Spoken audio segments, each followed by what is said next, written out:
So, good day everyone. I'm Paul Christian and Martin from BSE 2D. Our group was assigned to find a mining company in Romblon, Philippines, sa Pilipinas. So, we come up with the idea na nag-research kami in the internet na hinahanap namin if meron mining company may nag-operate or may gustong pumasok na company na mag-mine sa Romblon. So, without further ado, let's get started. So, ito nga ang nahanap namin company or corporation is the Altai Philippine Mining Corporation. So, basahin ko na. So, Altai Mining is a joint venture between Canadian and Philippine firms. So, this is a joint corporation with Canada and Philippine. So, the company was given permit to explore for nickel in 1,580 hectares at the foot of Mount Giting. The permit to the company was signed by former Environment Secretary Lito Atienza in December 23, 2009. The MGB said. So, the meaning of MGB is Mining and Geosciences Bureau. So, ayan nga, yung Altai Philippine Mining Corporation pala was given a permit since 2009. So, this is a corporation that explore for nickel. So, maybe they found the maraming source ng nickel doon. So, they want to operate there. So, next one is, so ito yung naging issue dito. So, basahan ko. The Department of Environment and Natural Resources has canceled the permit. So, kinancel din kaagad. So, given to Altai Philippine Mining Corporation to explore Sibuyan Island in Romblon, heeding the petition of the town mayor who said it would disrupt the island's biodiversity and the community's livelihood. So, ayun nga. So, this is a corporation that has been cancelled the permit. So, di na sila nakapag-operate. I read it 10 years ago to sa nakalagay sa Inquirer.net 10 years ago nang nakapost.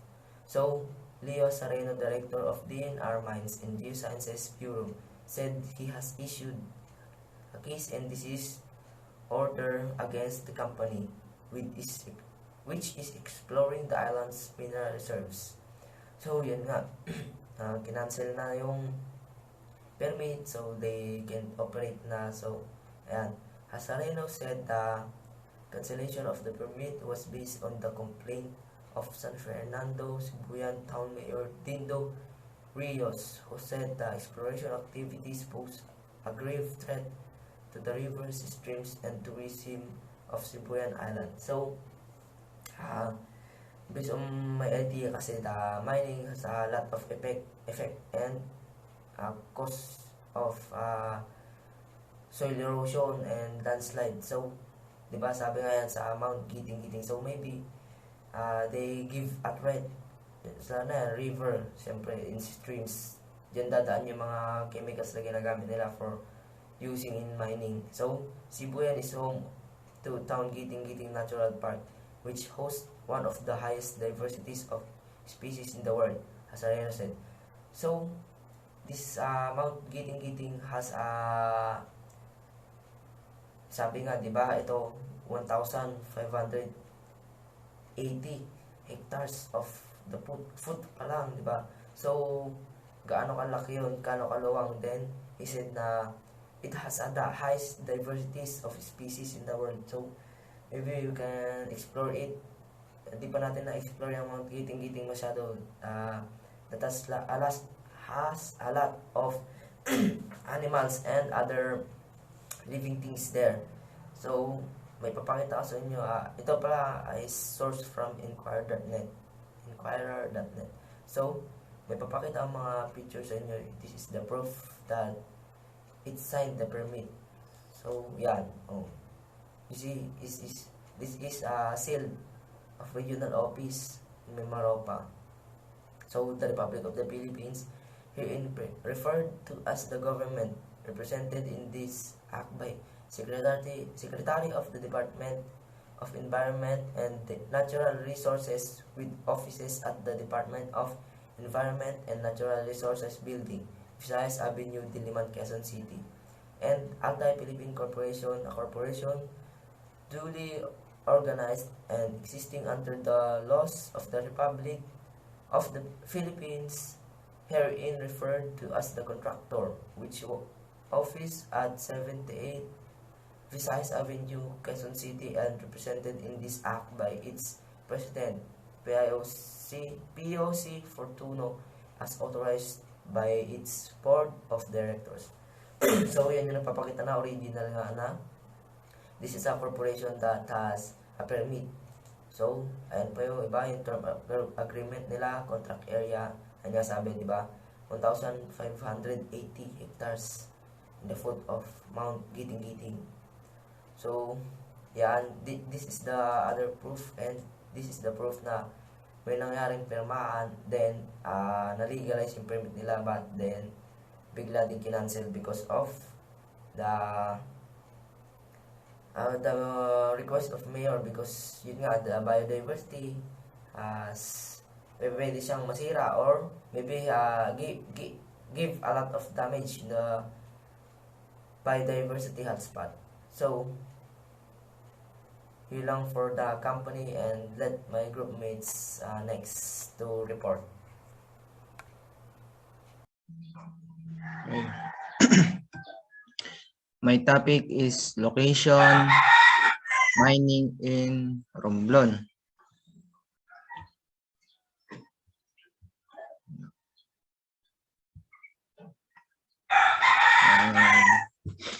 Description.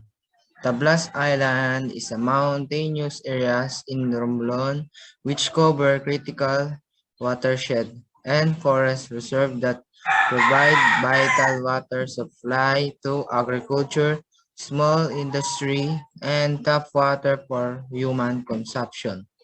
It also has watershed areas that protect against increasingly common flash flood and rich gold, copper, marble, and other deposits attracted in Bainhold, Philippines in the EINC. A subsidiary of Canadian company in Banho Mines. To propose a mining project covering 15 hectares of the island. However, such mining activities would threaten the indigenous anti-community living there, who were worried about mining activities, having already made their land vulnerable to mine daily flooding, landslide, and storm surge. Approximately 7,000 trees would also have to be cleared to establish the mine. These trees are home to more than 1 to 3 species and is the conservation priority zones for amphibians and reptiles. Mines waste will furthermore devastate the marine life which local depends on for their fishing livelihood during the time when the local had already been suffering from limited food and water supplies from previous agribusiness exploitation. Name of conflict.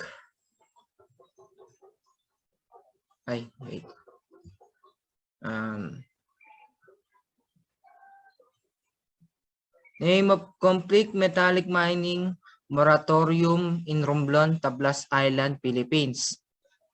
Country: Philippines. State of province: Romblon. Location of conflict: Tablas Island. Accuracy of location, high local level. This is the location and subsidy of the metallic mining moratorium in Romblon. Mining.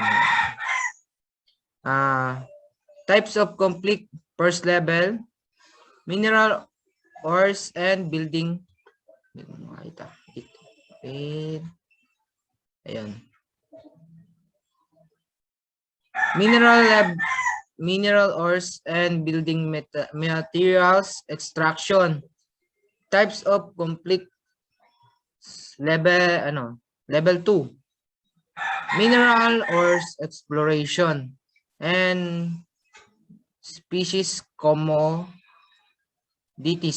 copper, gold, marble. Yun yung mga nakukuha po sa about commodities. And project details. Romblon is a archipelagic province. Philippines' its main islands include the largest, which cover 9 municipalities. Exploration application covers several villages in the municipalities of Alcantara, San Agustin, San Andres, Calatrava, Look, Santa Maria, and Odiongan, or almost that entire island of Tablas. This is 9 municipals or province in Romblon. And project area, 15,000, and project of population, semi-urban. And affected population, 12,000. Starts of conflict, ayan, ito po yung date. 1/03/2010. End of the conflict, 13/01/2012. And kumakita. President of Republic of the Philippines, Office of the Congressman in the Lone District of Romblon, Chamber of the Sanggunian, Panlalawigan of Romblon, Mayor of Vice Mayor, League of Romblon, Councilor of League of Romblon, Environmental Justice Organization, and other supporters. And their websites if available. Alyansa Tigil Mina. Ito yung ito po yung kumokontra sa mining. Alyansa Tigil Mina, Kalikasan People's Network for the Environment. Romblon State University, Romblon Q Mineral Forum Against Mining, or other term REPAM, Alyansa of Student Against Mining, and other called some No Mining, and Romblon and Sibuyan Against Mining. This is the other website or supporters against and mining in Romblon. Ito yung organization, indigenous group or traditional communities, international host, local EOS ba yan? Local government, political parties, neighbor, citizen communities, social movement woman, local scientists, professional, religious group, fisher people. Form of mobilization, community-based, participated research, popular epidemiology, studies, etc. Creation, of alternative reports, knowledge, development of the network, collective action, involvement of national and international negos. Lawsuits, suits, suits, court case, judicial activisms, official complaints letter, and petitions. And environmental pacts. Pen.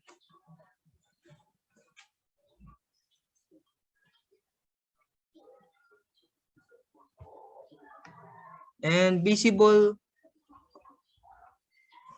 floods. River,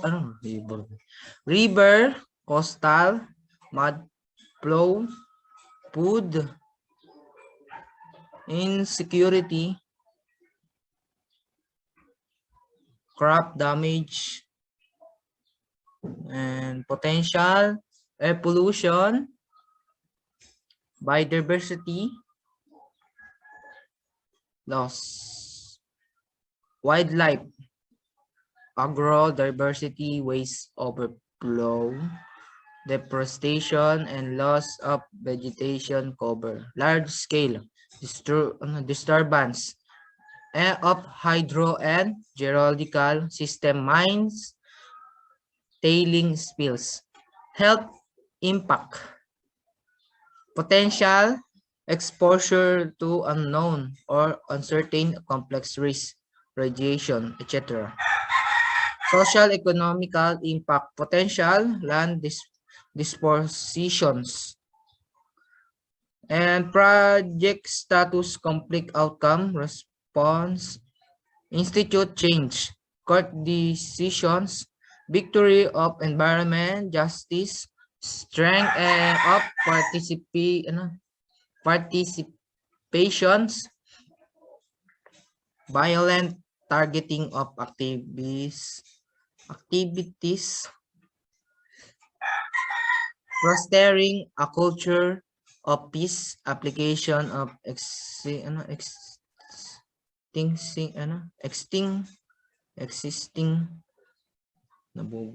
regulations, moratorium, project cancelled. Do you consider this an environmental justice success? Was environmental justice serves? Yes. Briefly explain. The mine project was cancelled and all mining was banned in Romblon.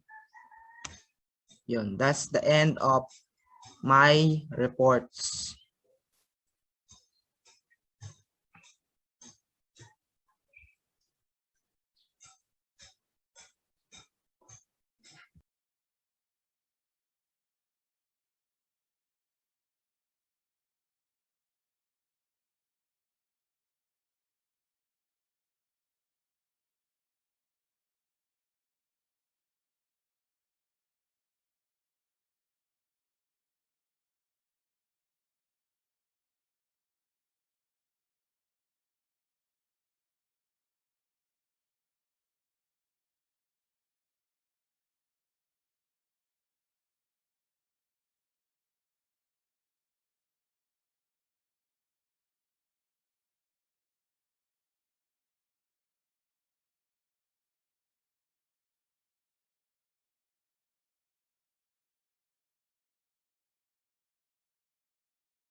Hi, Mark and Miranda from BEC 2D, and I'm discuss about principle of operations, Sibuyan Island, Romblon mining.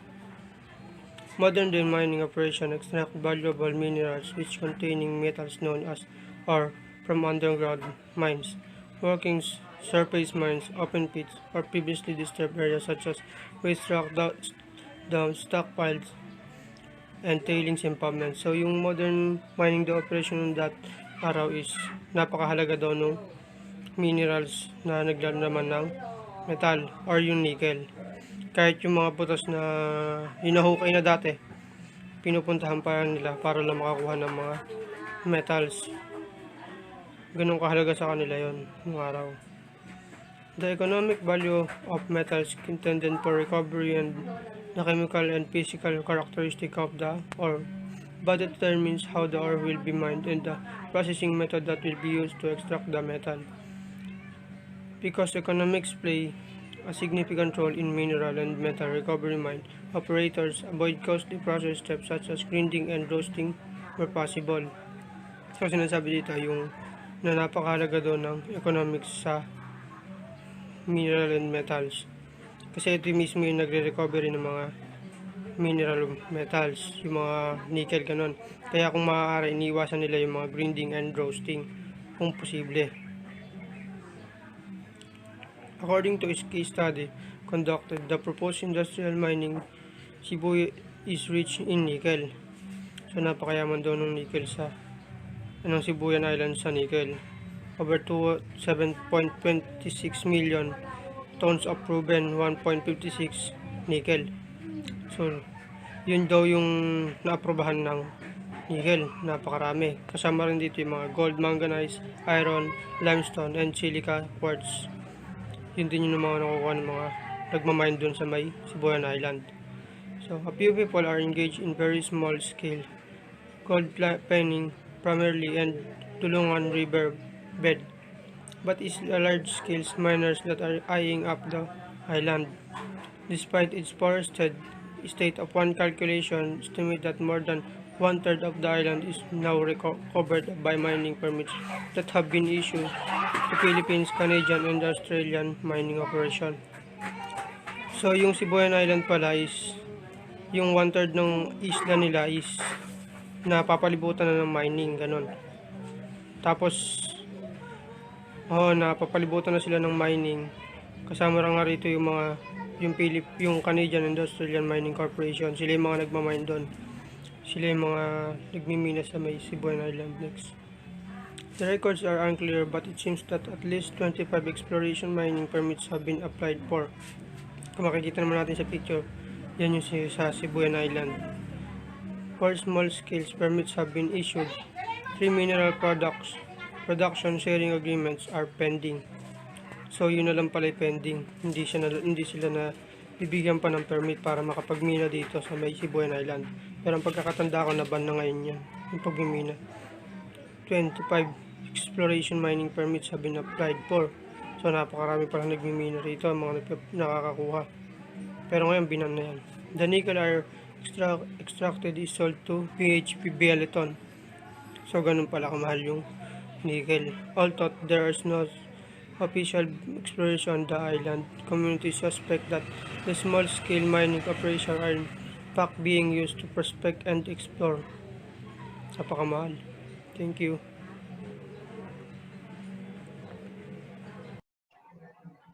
So our topic for today is benefits of government, environment, and community. So let's start with benefits of government. Government recognizes the critical role of investment in the minerals industry for national development and poverty alleviation and shall provide support mechanism for a sustained mineral exploration program, responsive research and development.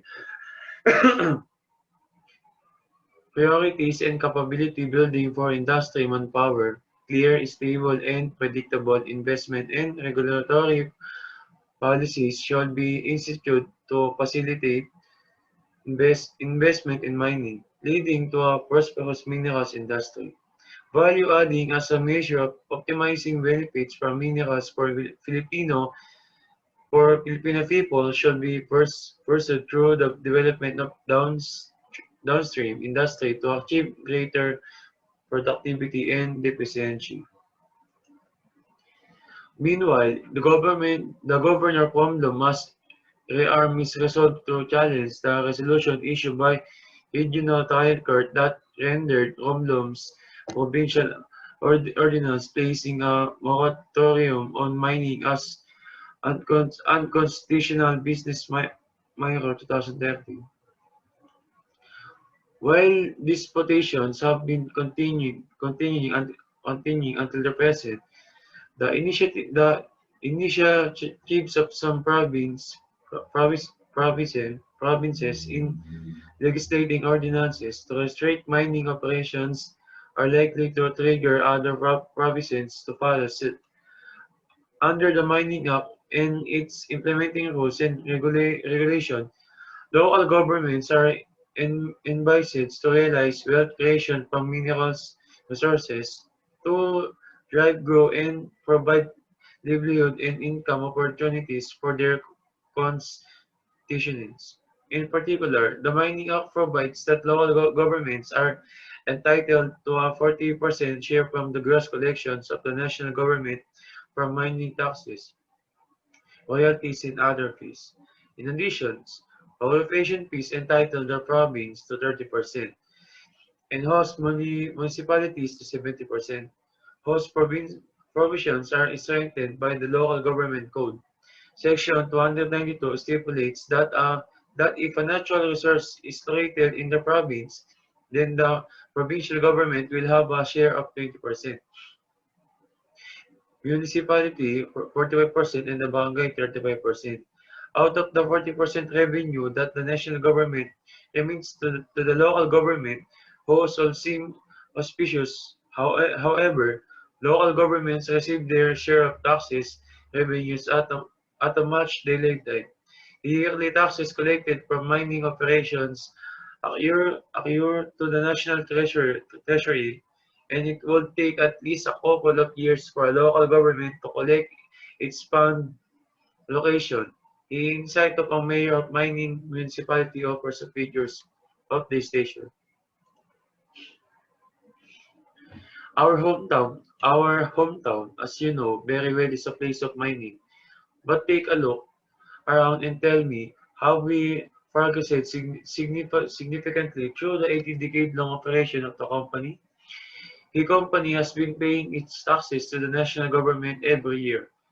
We had to wait like beggars to 4 decades before we receive our internal revenue allotment from the national government. As per our latest allotment, it is the basing that we have been prodding the national government since 2000 to remit about 87 million pesos to us part of our share in excise taxes paid by mining companies. We are not supposed to beg the national government, but we are compelled to, lest we will never get the money that belongs to us. Benefits of environment. So, nasa environment na tayo, guys. Romblon is an island province of the Philippines located in the Mimaropa region in Luzon. So, nakikita siya sa Mimaropa. Its capital is the municipality also named Romblon. So, yung capital, guys, ay yung Romblon.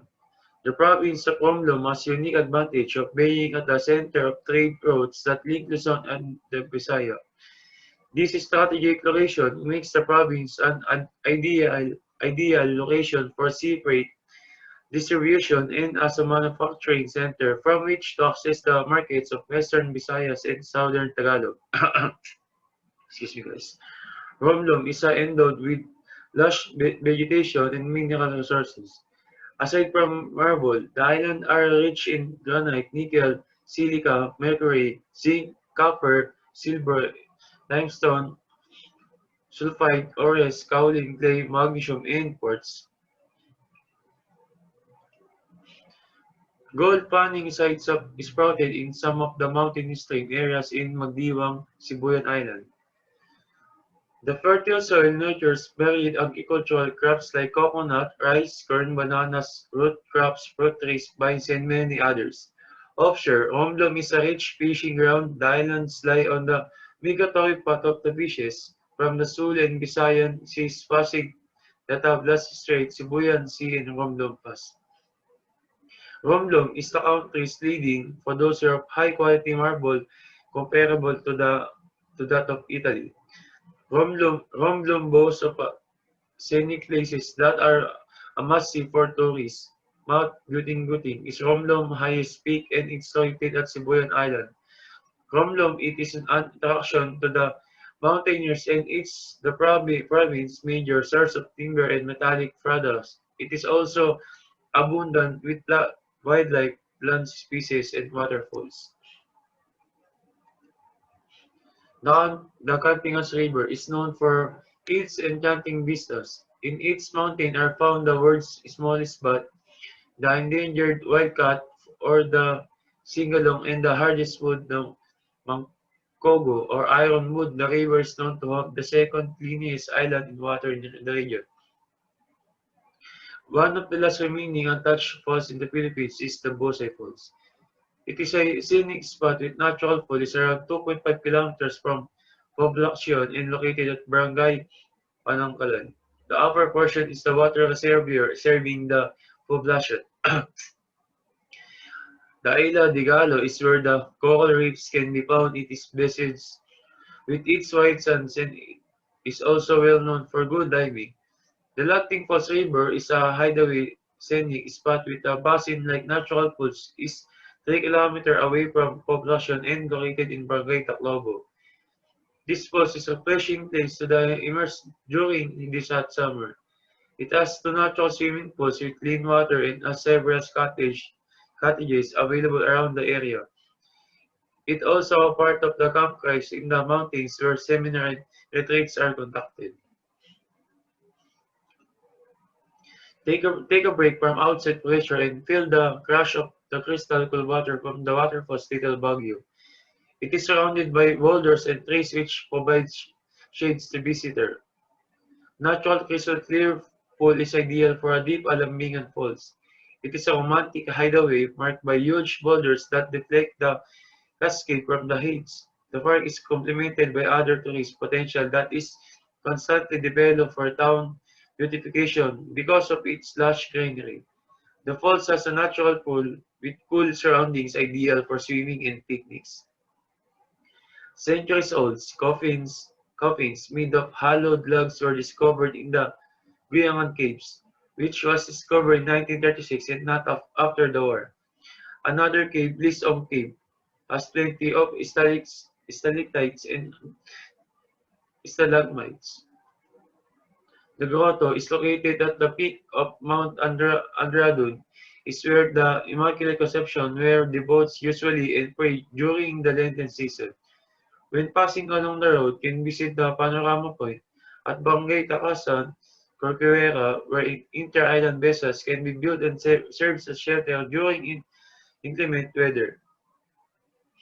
The Cota Tower is where the remains of a Spanish fort constructed between 1860 to 1865 by San Agustin de Pedro to ward off Muslim pirates.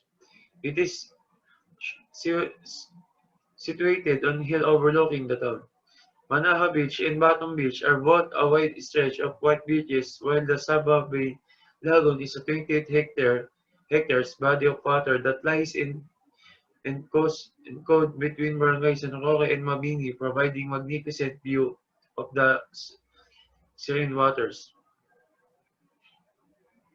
Investment opportunities in Romblon includes agribusiness, fish culture and processing, marble mining and processing, cut flower industry, cottage industry, garments, tourism-related facilities, banking, and other non-pollutive industry.